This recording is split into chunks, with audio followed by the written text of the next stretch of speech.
of great people from the CanaGlobal online community. And today our topic is purpose. Let's go around and do some introductions. And we're going to start with Sue. Tell us who you are and what you do.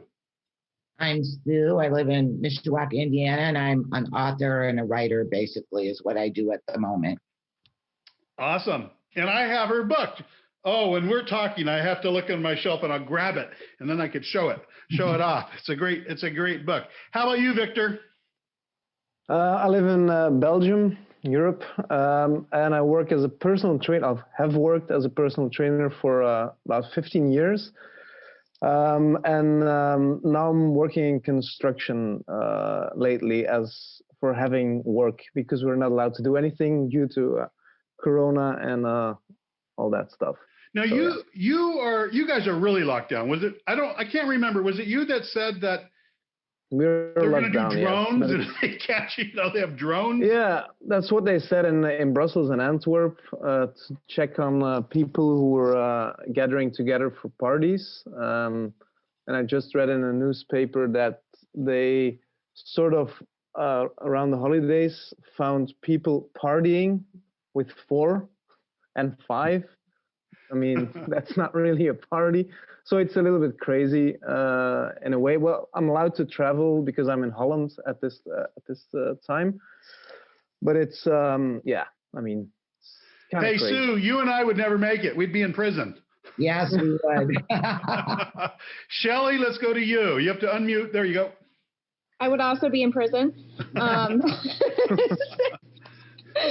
I'm an Enneagram 7, and we got a party. So I don't know if you follow the Enneagram, but yeah, so my name's Shelly. I live in Illinois in a small town in the Midwest, and I am a health and wellness coach, and I primarily help the body of Christ become healthy in body, mind, and financial health. Now, you're a nurse as well, right? I'm also, well, I don't function as a nurse, but I've been a nurse for 20 years. So, yeah, okay. So you have that training and experience behind you. Okay, yes. Perfect. And Juan? Hi, my name is Juan. Nice to meet you. I'm currently living in Quito, Ecuador, in South America. And I'm a co-founder of a social startup. We help indigenous people to export an energy tea called Wayusa. Wow. Hey, this is global. And it's really amazing. Last year, we had 4,500 people come in from Africa alone. I mean, that is how they heard of us. I have no idea because we're not doing any advertising in Africa. And I would tell you that probably, I opened up my calendar to Zoom calls with different people in December, and I would say for at least 40% are from outside the United States. So it's fantastic. And these conversations have been amazing. So our topic today is purpose. And, it dawned on me that when I first launched my first social outreach program, it was in South Bend, Indiana. And we had built an online presence. Myself and a pastor friend recorded a bunch of videos on how to identify God's plan and purpose. And then, so it started out as online. This is before you could put videos on YouTube. So we had to, it was a new experience for us. We had to host everything ourselves. But Sue actually came from that early group, and and then I think you maybe came to one of our workshops the night, and then you came to you and Tom, your husband, came to the His Plan, My Plan. We called them Saturday coffees, and we'd meet every Saturday for like 10 weeks or something. And so I lived in Kansas City, so I always had to fly out there to do all this. And one weekend, and I had a business there that we had just bought, and they invited me over for dinner, and we had the best time cooking up steaks, and I think we drank more wine than Jesus created at the wedding feast. Yeah. And we, we've gone through periods where we don't talk for a couple of years, and then we talk, and then it's like just like yesterday. So you are like a founding member of Cana, even though Cana didn't exist. This was through another organization called His Plan, My Plan that is based on. But let's go around. I'm going to start with Sue, and we'll just work through. Tell me your view of the struggle, I guess, behind figuring out purpose, because 80% of the United States, the statistics say, are searching for purpose, and they want to do something that matters. And, we're going to spend 100,000 of our hours of our life in the workplace. Like, why wouldn't we do something that matters? So, Sue, how did you, I can't even remember what you were doing when I first met you, but you weren't an author. You weren't an author. And you were making crafts, because I remember you made me really cool, like, I have like lids for wine, the cork board. So we have a bunch of things that you have given us over the years. I've had many purposes. So my theory is that sometimes your purpose changes, but every purpose that you have in the moment leads you to your next purpose. So I've done all kinds of things. I was a hairstylist starting out as like a career. And then I was a paralegal, and I did a lot of things in between there. And after I had my daughter, I did other things because I wanted to spend time with her. This purpose I'm in right now started like 5 years ago through God. He nudged me, as I like to call it, to write 30 messages for 30 days, a message a day on Facebook. And I had no idea what the heck I was going to write. And I resisted. And finally I said, okay, let's do it. And every day for 30 days, look at your book, inspired me to do something. And that's where my book came from. I have a sorry, that's my hey, these days, none of that matters anymore. You could be sitting on the pot and do a Zoom call. Exactly. But so I started a Facebook page. It's going strong 5 years later. That grew to like 13,000 people. It's amazing. And a lot of them, like you said earlier, are from Africa, Kenya. I have people in Ireland that I actually have relationships with, that we stay connected outside of my page. So that's been amazing. And my next step in this purpose, I'm writing another book, and I'm focusing in more on women having confidence in themselves to find their purpose, no matter where they're at in life, what age they are. You can always change your purpose, because sometimes we live our life for other people, women especially, we're moms, we're wives, we're nurturers, and we get to a certain place and then we're like, what's left? But that's when you could really find your personal purpose, I believe. So it's been a struggle because of what happened last year, because I wanted to go out and plan events for women. Yeah. Like That wouldn't work. You and I had a plan, Gerald, and that's okay. I mean, it'll happen. But while you're struggling, I think you can find other directions to even add to your purpose. Yeah. I've created a women's group to create a, private community, building relationships there. So I just kind of go with the flow, day by day, do my thing, and it'll get there. I have hope. I'm not giving up. No way. I mean, you just watching you on this really entrepreneurial mountain climb that you've been on, and learning and, achieving and doing all these amazing things. Viktor, what do you think about God having a plan and purpose for your life? What's it look like? What do the seasons look? How have you experienced? And we don't. Here's the thing, guys. We don't all have to have it all together, because the people watching this don't have it all together. And I think in being transparent, it's okay to say, sometimes I get stuck between seasons, and I know there's something next for me, but I'm not sure what. And I'm frustrated being in that in-between place. I've been there before, and I don't like being there. What do you say, Viktor? Well, the last 2 years or so, I've been like finding out where I should go with job-wise. Do I need to stay in the health and fitness world? Do I need to go online with my stuff?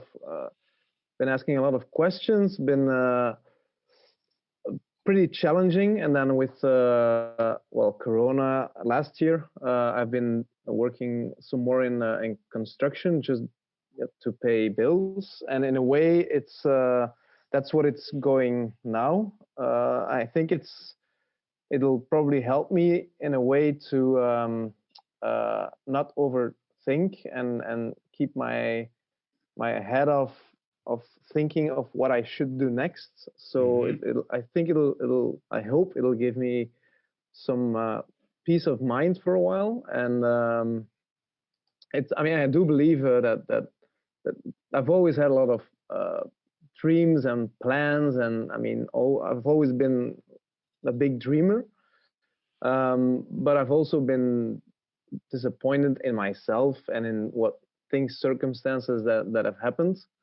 and a lot of the things that I wanted to achieve. And if I'm gonna turn 42 Wednesday, and when I look back at my life, I'm like, I thought I was gonna be in a different place turning 42. Well, even I thought that as I was gonna turn 40. So and that's pretty tough in a way, because it's in I mean, like family wise and the things there are all really good, and so it's not all bad. Absolutely not. But it's more for me, like financially and like job wise, purpose, all that stuff. So it's I don't know yet in a way. I mean, I have ideas, but I have to get confirmation to and also the doors to open and close to see what happens. So it's that's good. Interesting. Yeah, that's honest, and I think we've all been there at different points where we're looking up and we're saying, what is up? What is up? Shelly, how about you in your life? Hey, yeah. So I have always really been purpose driven, I think, for a long time. Even before I was saved, I felt like God had his hand guiding me, even though I was, young and dumb. And so, I think I told you this when we first met, that when I was 13, I told my brother I was going to save the world. Maybe a little ambitious. But obviously I can't do that. But I've just always really thought really big, and had big ideas, usually that did not fit with the small Midwest town that I grew up in. And so, for me, it's been a pursuit of, obviously knowing that I'm born with a purpose, knowing that I'm called to help people. Really, that's what I've always known. Really, I wanted it. My idea of becoming a nurse was I wanted to end suffering. Like when I see people suffering, when I see people hurting, I want to fix it. It's just always been something about me. I'm a very compassionate, very empathetic person, but I'm also have this other side to me where, I'm not afraid to take action, like massive action. And I think that's where like a dream chaser comes in. There's lots of dreamers in the world, and there's lots of people that want to be successful, but there's few people that will actually pursue the thing with diligence that God calls them to. And so, Yeah. And I think that, that's really what we need to focus on. It's not just about finding the purpose, in my opinion. It's about pursuing the purpose with like a holy fire. Wow, that's good.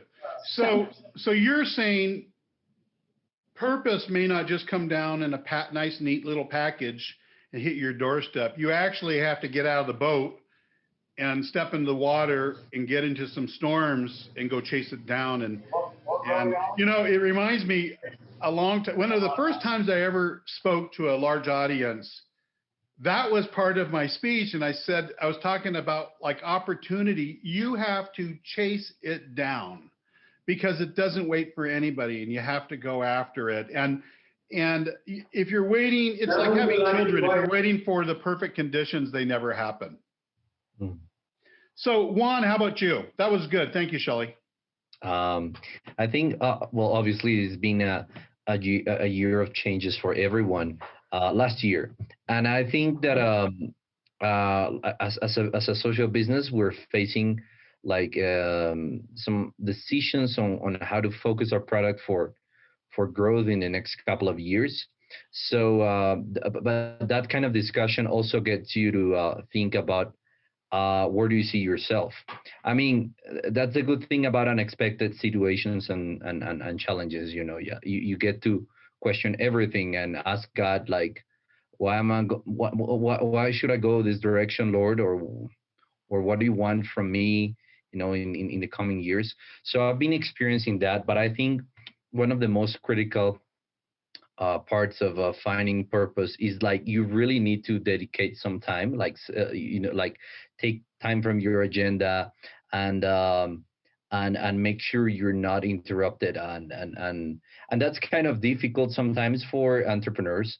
Right. And I mean, I was just reading a book this week and it said like if you don't have like your daily stuff, your most mundane like daily tasks under control, you won't like find a time and mental clarity for thinking on the bigger issues. And I think that's kind of true. Sometimes we're drawn in and in everyday tasks and small things, you know. So what has worked for me last couple of months is like really taking some time off, but just to think. So for the first time in my life, I actually went on a trip by myself just to think and write down and pray and kind of do a lot of reflection. So that really worked. It kind of helped me a lot. I wish I had done it more time. I just had one day for it. But just for finding purpose, for listening to God's voice, you just need to find the right space and time. Fine. You know, I had somebody tell me, hope this doesn't sound weird, but he said, if you want to discover your God-planted dreams, or if you want to get pregnant with it, you have to get intimate with God. Mm. And that's how it comes. And you know, the thing I believe, once you understand what you want out of life and you have the freedom, and last week that's what we talked about, really how to paint a portrait of what you want out of life, and what we talked about, what that process looks like. But I think once you have that down, and when you're doing it, it's not all about you. It's about you because you have the responsibilities, but it's also like how many people you want to help. And but after you've done that, I think the secret is that purpose, God planted purpose, is the actual path. It becomes the path to your dreams. Now, I think there's three truths that really had a big impact on my life. One was, you know, most believers believe God has a plan and purpose, and they say that all day long, but most believers can't tell you. It's like only 15% of believers can tell you what God's plan and purpose is, or they confuse purpose with different roles that we have in life. But when I talk about purpose, I'm talking about a calling, a season or assignment, something specific that you're set out to do. And in my life, I could always articulate how the purpose God had me on was transforming my life and other people's lives that I came into contact with. And I really saw the Great Commission in, you know, we're taking the light into darkness in whatever it is that we're doing. But this idea that one, God has a plan and purpose for your life.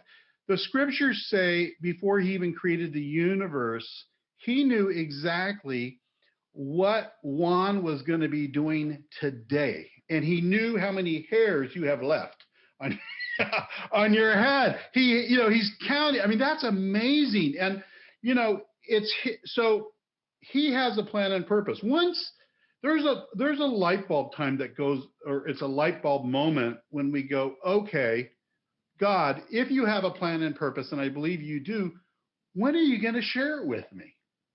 And there's a whole process around that. But the scriptures say he has to share it with you. He doesn't hold back. James 1:5 says we can go to him for wisdom, and he shares all. There's all kinds of scriptures, but he rarely gives it to us the way we want it. You're usually kind of on a need to know basis, and he sends you in a direction, and we're like, what? And it's exciting at first, and then when we walk into disaster, we're like, well, why'd you send me here?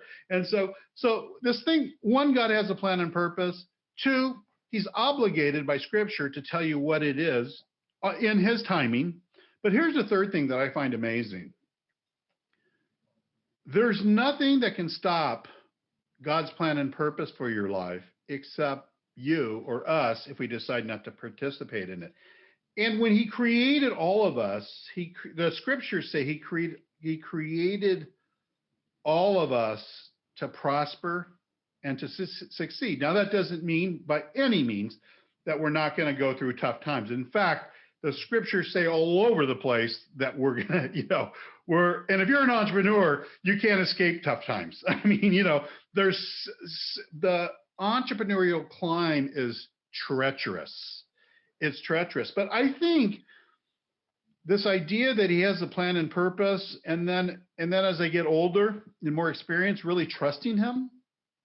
And that's what led me to first develop the His Plan, My Plan program. It led me to write the book, His Plan, My Plan. And that's out in a month or so. We're releasing a program around purpose because I really think it's so important. But here's my question for you. We have roles in life, and you could just speak up. We don't have to go, around the table here. What is the difference? Like, I'm a father, I'm a husband. I have different roles. I'm a community leader. These are like roles. How is that different from my purpose?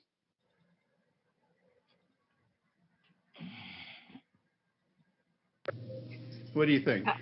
I could share on that. I believe. Rush 20 through 15, welcome on board. 20 through 15, welcome on board.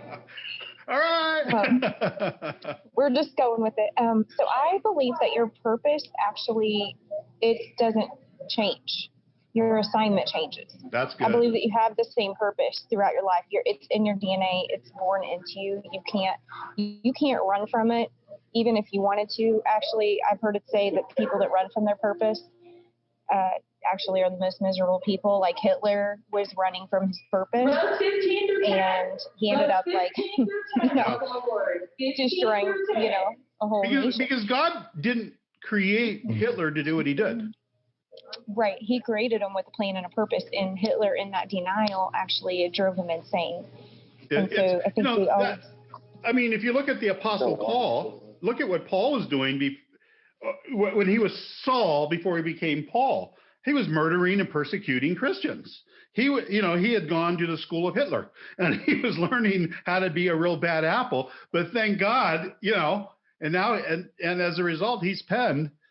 Look at Saul, who became Paul, couldn't get a job for a youth pastor at any church. Nobody would hire that guy. But look at, God chose him to pen most of the New Testament. I mean, that's amazing.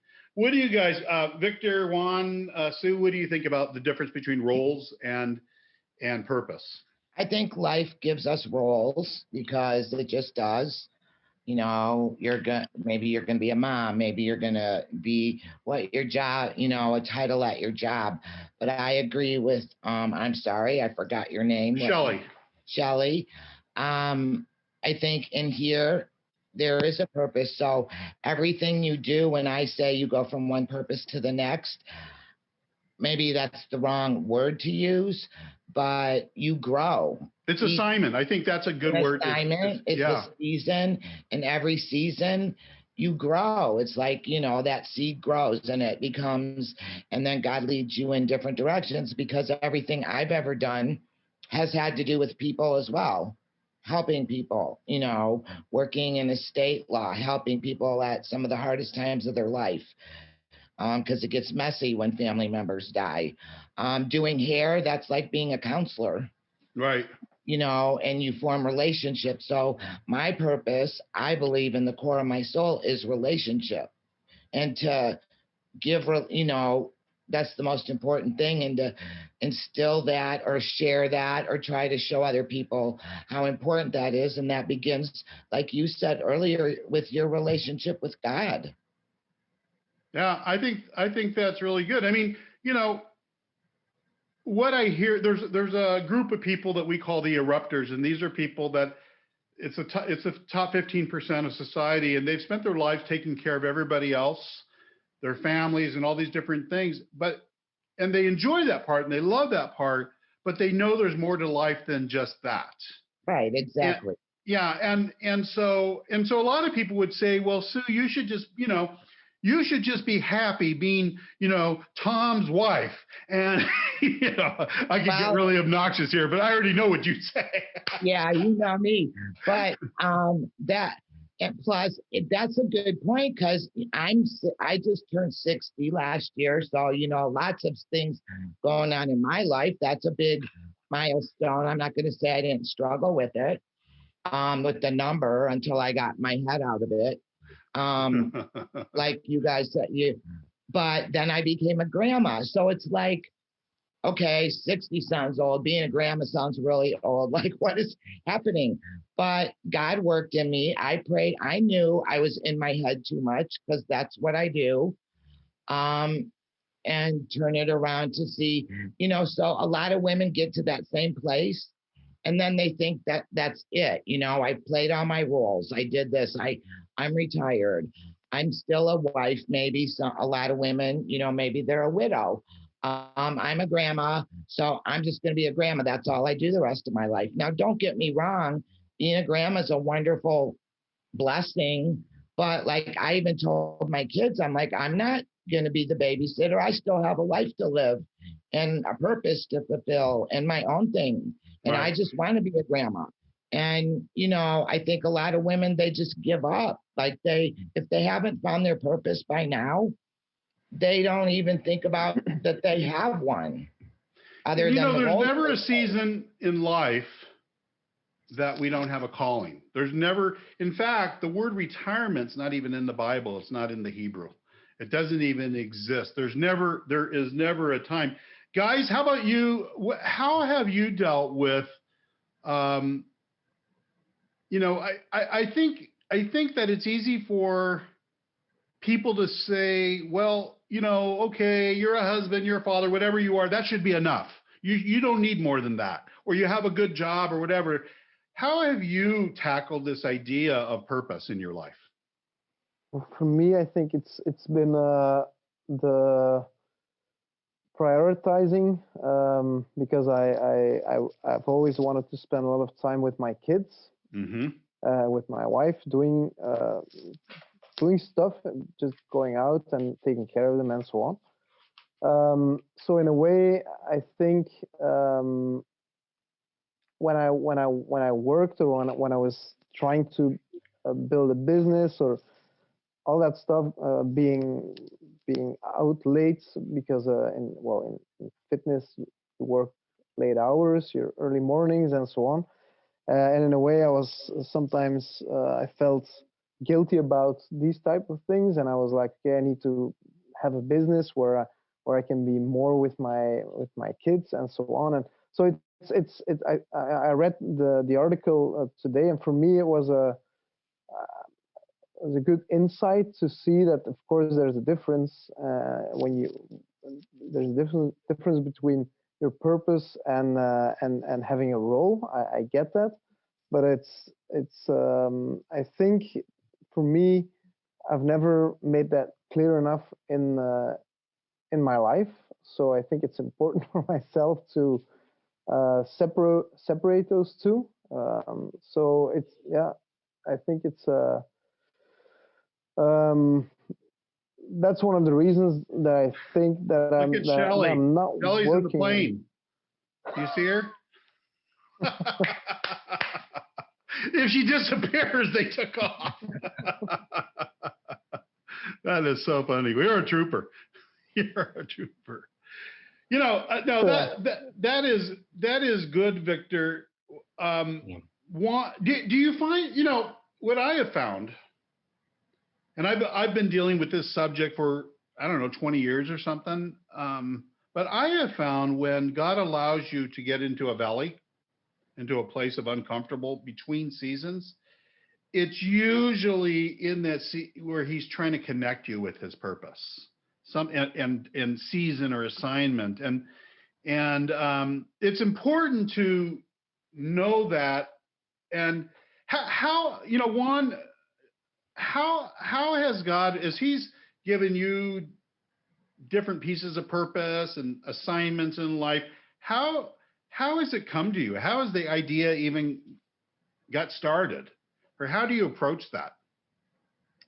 So I guess, and that's part of the also the roles and purpose comparison. I think that I would usually pray. In fact, last week I did some fasting, and but what kind of happens is God wouldn't answer instantly. He would take some time, and most of the time we wouldn't notice. Like, we're so busy with our stuff, and then a couple of days or weeks later, I kind of connect the dots and said, "Oh my God, you did it," and but you don't notice it if you don't like really take the time to kind of see how God's moving in different situations. But it always starts with prayer, I guess, and it could be someone else praying for you as well, which is very powerful. And sometimes we don't see it, but it's working. And then, but I think going again as well back to the roles, I, we have to really make an effort not to get stuck in our vision, like our current role is our purposes, because sometimes like we're just thinking on the short term, and we're seeing like, but I don't like what I'm doing right now, or I don't want to like carry all this weight, and but that's and we confuse it as like, God, is this your purpose for me? Is this? So I think we have to be people of faith, and I think faith would see beyond the role that you're handling right now, and will enable you to see the bigger purpose. So at least the last year and a half for me, like my role has been like quite the opposite I was used to before. It was a challenge. It got me totally out of my comfort zone, and it kind of exposed my weaknesses. It was a huge, and I was like, I don't really like this role, and at times I kind of confused it with purpose, but it's not. You just need to have faith and see the big picture. With me, when God first started showing me purpose, I was president of a education company, and the thing that he kept on putting in my heart, I had a checklist that ended up being a book, and it was 10 things that I looked at in my life, and when I wasn't doing one of those 10 things, life wasn't making sense. And it's really the how I came up with the program, His Fund, My Plan, and wrote the book. But when with me, it started out with he put kind of a message in my heart to take my ideas that I had been using to mentor people and build a curriculum. And it was the last thing in the world that I wanted to do, because I'm a business guy and I didn't want to write something. The idea of being like a Bible teacher or have anything to do with that, I just didn't want to do it. And I really fought him on the idea for a long time. And then I decided, God knows how to pull my chain. It's usually my money chain. If he pulls my money chain, he gets my attention really quick. And so I wrote a curriculum, and I knew a lot about writing curriculum because we had a curriculum department, but I wrote a whole curriculum. And then I was like, okay, well, what am I going to do with it? And then one Sunday I went to church, and up on these big boards, they said that there's going to be this career and purpose seminar coming up. And it's just like they stole the bullet points right from me. And I went to, I didn't know anybody it was a big giant church, so I didn't know any of the people in leadership. So I navigated my way through, met with one of the pastors in charge of that. And I said, I'd like to volunteer. I'm just willing to do whatever. And I said, who's going to teach that? And he said, we don't know. God's going to bring us somebody. That's how it started. And then I went into a season of teaching this, and it became one of our biggest outreaches where I would design and pay for campaigns, bring people in to our church, and we would teach that. And it grew from that, to where he said, I want you to build an online program. And we didn't know any of this. And that was what Sue attended. And we spent we didn't know how to do videos. We had to buy all this equipment. And it's not like today where everybody does videos. This was when you have to host your own servers. I mean, YouTube wouldn't host anything over like 5 minutes. And so it was a different world back then. And even after we built the website and we spent about $150,000 building this thing. And then I told God, how would anybody ever find this? And so I started seeking him for, how is this going to work? And, I did what, Juan, I think the trifecta is fasting, being generous, being a generous giver, and praying. And if you're doing those 3 strands are hard to break. And I don't know, I don't like to fast, but I've learned that it's very rewarding. And so, God put an idea in my head. I want you. At the time, I was the largest radio advertiser in Indiana, and he said, I want you to go to every radio station that you're already buying radio on, and tell them for every paid spot, I want a free spot.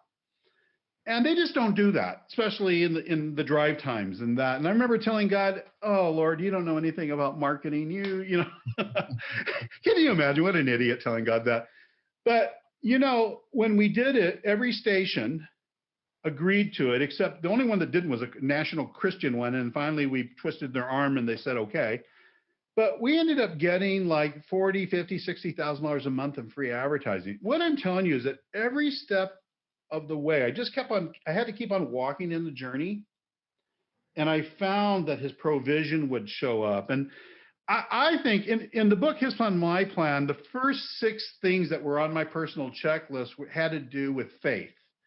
And then there's 2, and it's in our accelerator too. And then there's 2 stages that it's how to identify purpose and then how to take the first step. And then our stage 9 and 10 really deal with when you're going down this path, and I think we're all learning this as entrepreneurs, or you've learned it, we have to trust God to be our financial provider. He's our provider for everything, but especially financial. And we all hit a place where we don't know where money's going to come from. And Rick Warren says there's 6 stages. You have a dream, you make a decision to go after it, you hit delays, you run into difficulties, and then finally you run into dead ends that without a miracle, you're screwed. But isn't it interesting that we ask God for miracles and then we're surprised when he allows us to be in a position to need one? But these are the stages, and we'll write more on this and put it out there. But I think the message for this week to our community is, once you know what you want out of life, building the framework to come to really understand God's plan and purpose, especially the seasons and assignments. And those get really specific. And the way you come to know these is spending time with God. It is, for me, it's carving out a lot of time in the morning to spend time with God, to be in the scriptures. Because here's the thing. Unless you develop your faith, you could never pull off what he wants you to do. And it's kind of like Joshua, in the book of Joshua, they're going to go get Jericho, right? And God's talking to him, and he's telling him over and over, but by the way, you're going to have to be strong and courageous. And a little later, he says, oh, by the way, you're going to have to be strong and courageous. And, oh, by the way, now, whatever you do, fear not. And then, you're going to have to be strong and courageous. I mean, God is letting this guy know this is no trip to Disneyland. And when we're building companies and we're going after our purpose, we're going to hit places where nothing's working, and without a miracle, you're screwed. And if you haven't been there, what do we say? We're in one of 3 stages. You're in a crisis, you've just come out of a crisis, or everything's looking fantastic, and unbeknownst to you, you're heading right for a crisis. And it's kind of a cycle in life that we go through, and we have to learn how to deal with these seasons.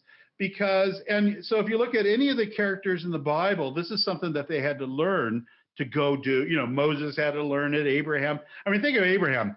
God said, you're going to, you know, be the father of nations and have this baby. And for 10 years, nothing happened.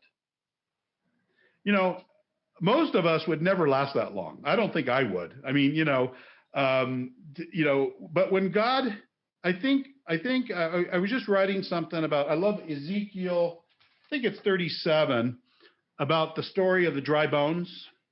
And Ezekiel got taken to a place where there's all these dry bones, and it represented the dreams and goals of the people that were dead. And he had to prophesy life into it. And I love that, because I don't know about you, but I've been in a bunch of dry bone seasons as an entrepreneur for 36 years.